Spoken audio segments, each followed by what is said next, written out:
Vanilla ice cream এত মজার হইতে পারে, এই আইসক্রিমটা যদি এভাবে না বানাইতাম না তাহলে আমার অজানাই থেকে যেত। আর এটা বানানো এতই সহজ এতই সহজ এতই সহজ যে মানে পানি ভাত বলতে হবে। এটা বানানো একেবারে পানি ভাত। যদি আপনি 10 বছরের একটা বাচ্চাকেও বুঝিয়ে দেন যে এভাবে এভাবে করতে হবে, তাহলে দেখবেন যে নির্ঘাত সে এটা বানাই ফেলতে পারবে। আর ইনগ্রেডিয়েন্ট বেশি কিছু লাগবে না, একেবারেই অল্প স্বল্প। তো আমি এখানে কিছু বাদাম কুচি করে নিচ্ছি, এটা জাস্ট উপরে গার্নিশের জন্য। এটা দিলেও হয় না দিলেও হয়, এটা অপশনাল। তো কুচি করে নিলাম, আগেই রেখে দিলাম, কারণ এটা বিট করার পর আমার দেখা যাবে যে পরে আমি আর সময় পাবো না। তো এবারে আমি যে ট্রপিক্যাল হুইপ ক্রিমটা নিয়ে নিয়েছি। এটা একদমই সস্তা একটা ক্রিম, মানে আশেপাশে মোটামুটি ভালো ধরনের মুদির দোকানে পেয়ে যাবেন। 220, 30, 40, 50 জায়গা ভেদে এরকম দাম নিতে পারে আর কি। তো এটা ভ্যানিলা আইসক্রিম বানানোর জন্য আমার কাছে মনে হয়েছে পারফেক্ট একটা হুইপড ক্রিম। কিসের জন্য? এটার মধ্যে অলরেডি ভ্যানিলা একটা ফ্লেভার থাকে।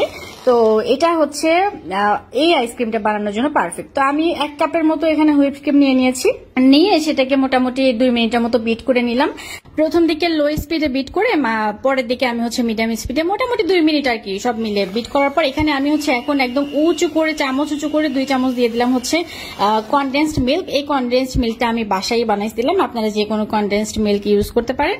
তো ওইটা দিয়ে আমি আর একটুখানি বিট করে নিয়েছি, 30 সেকেন্ডের মতো বিট করে নেওয়ার পর এখানে আমি প্রায় 1 চামচেরও কাছাকাছি পরিমাণে আমি আর একটুখানি ভ্যানিলা এসেন্স দিয়ে দিলাম। আর একটুখানি 2-3 ফোঁটা আমি এখানে অরেঞ্জ কালার দিয়ে দিয়েছি। আমার কাছে ইয়েলো কালার ছিল না, থাকলে আমি ইয়েলো কালারটাই দিতাম, কারণ এই আইসক্রিমের মধ্যে ইয়েলো কালার দিলে না খুব সুন্দর একটা কালার আসে। জাস্ট 2 থেকে 3 ফোঁটা এরকম ব্যবহার করলেই হয়।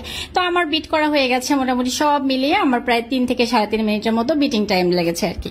তো এটা বিট করে নিতে হবে এইভাবেই, এরকম কনসিস্টেন্সি থাকবে। এটা একেবারে যে আমরা কেকের উপরে ক্রিম দিই সেরকম একেবারে ওরকম ফ্লাফি টাইপের এটা বিট করতে হবে না। এটা মোটামুটি একটু বিট করলেই হবে। যে দেখতেই পেলেন তো কিরকম কনসিস্টেন্সি ছিল।